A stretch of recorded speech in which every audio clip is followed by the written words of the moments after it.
যদি তোমার জীবনে এই তিন ধরনের নারী থাকে তাহলে এখনই সাবধান হও, কারণ এরা তোমার জীবন ধ্বংস করে দিতে পারে আর তুমি টেরও পাবে না।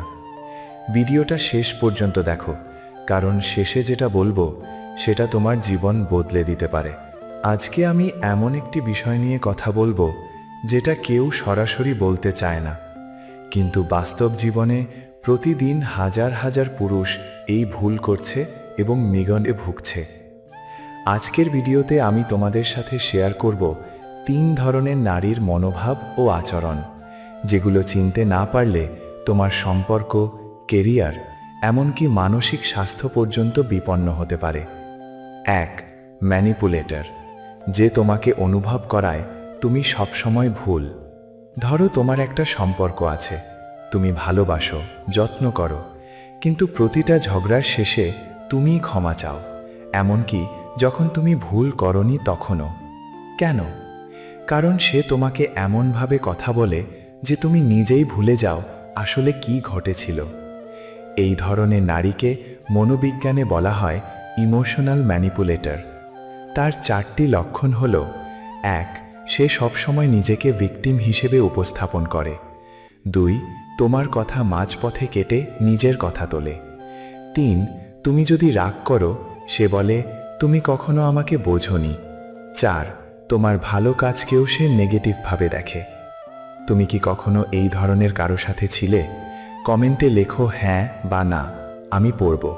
কিন্তু এই টাইপের চেয়েও বিপজ্জনক আরেকটি টাইপ আছে। সে কখনো ঝগড়া করে না, কিন্তু ধীরে ধীরে তোমাকে শেষ করে দেয়। এটা কিভাবে, সেটা জানতে হলে দেখতে থাকো।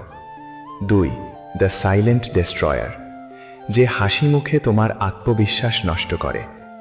এই টাইপটা আরও বেশি ভয়ঙ্কর, কারণ এরা সুন্দরভাবে কথা বলে, রাগ করে না, কিন্তু তোমার প্রতিটি স্বপ্নকে ছোট করে দেয়। তুমি বললে আমি ব্যবসা করতে চাই, সে বলে তোমায় দিয়ে হবে। প্রতিদিন প্রতিটি কথায় তোমার মনোবল একটু একটু করে ভাঙছে। মনোবিজ্ঞানীরা এটাকে বলেন গ্যাস লাইটিং, এক ধরনের মানসিক নির্যাতন। এই ধরনের নারীর কাছে থাকলে তুমি বুঝতেও পারবে না কখন তোমার উচ্চাকাঙ্ক্ষা শেষ হয়ে যাবে, বন্ধুত্ব কমে আসবে, নিজের ওপর আস্থা হারিয়ে ফেলবে। এই মুহূর্তে আমার ভিডিও দেখছো এমন কেউ হয়তো এই পরিস্থিতিতেই আছে। তোমার কি মনে হচ্ছে তুমি আগের চেয়ে কম আত্মবিশ্বাসী হয়ে গেছো? কমেন্টে জানাও। এখন যেটা বলবো এটা হলো সবচেয়ে রহস্যময় ও বিপজ্জনক টাইপ, কারণ এই নারীকে চেনা প্রায় অসম্ভব যতক্ষণ না অনেক দেরি হয়ে যায়। 3. দ্য ডিপেন্ডেন্ট ট্র্যাপ, যে তোমাকে ভালোবাসে না, তোমার সুবিধা ভালোবাসে। এই মানুষটা তোমাকে ভালোবাসার ভান করে, তোমার জন্য কাঁদে, তোমাকে বলে তুমি ছাড়া সে বাঁচতে পারবে না, কিন্তু আসলে সে ভালোবাসে তোমার টাকা, সুরক্ষা, মনোযোগ এবং সামাজিক মর্যাদা। তুমি যদি একদিন সব হারাও, সে থাকবে না। লক্ষণ: সে শুধু তখনই ভালো থাকে যখন তার দরকার মেটে।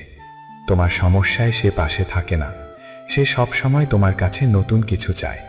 ভাই, এই ধরনের সম্পর্কে থাকা মানে প্রতিদিন নিজেকে একটু একটু করে শেষ করা। কিন্তু তুমি এটা বুঝতে পারো না, কারণ সে তোমাকে মাঝে মাঝে এমন কিছু দেয়, একটু ভালোবাসা, একটু যত্ন, যা তোমাকে আটকে রাখে। মনোবিজ্ঞানে এটাকে বলে ট্রমা বন্ডিং। তুমি কি কখনো এই রকম কারো সাথে ছিলে, যেখানে তুমি দিয়েছো সবকিছু কিন্তু পাওনি কিছুই? কমেন্টে তোমার অভিজ্ঞতা শেয়ার করো। তুমি একা না। এখন প্রশ্ন হলো, কি করবে? প্রথম কথা হলো, সতর্ক থাকা মানে সবাইকে সন্দেহ করা নয়, বরং এটা হলো নিজেকে ভালোবাসা শেখা। 3টি কাজ তুমি এখনই করতে পারো। 1. নিজের সীমানা ঠিক করো, সেট বাউন্ডারিজ। যে সম্পর্কে তোমার মানসিক শান্তি নেই, সেটা সুস্থ নয়। 2. নিজের লক্ষ্যে মনোযোগ দাও। যে মানুষ তোমার স্বপ্নকে ছোট করে, সে তোমার পক্ষে নেই। 3. সম্পর্ক যাচাই করো কাজ দিয়ে, কথা দিয়ে নয়। ভালোবাসি কথায় নয়, আচরণে বোঝা যায়।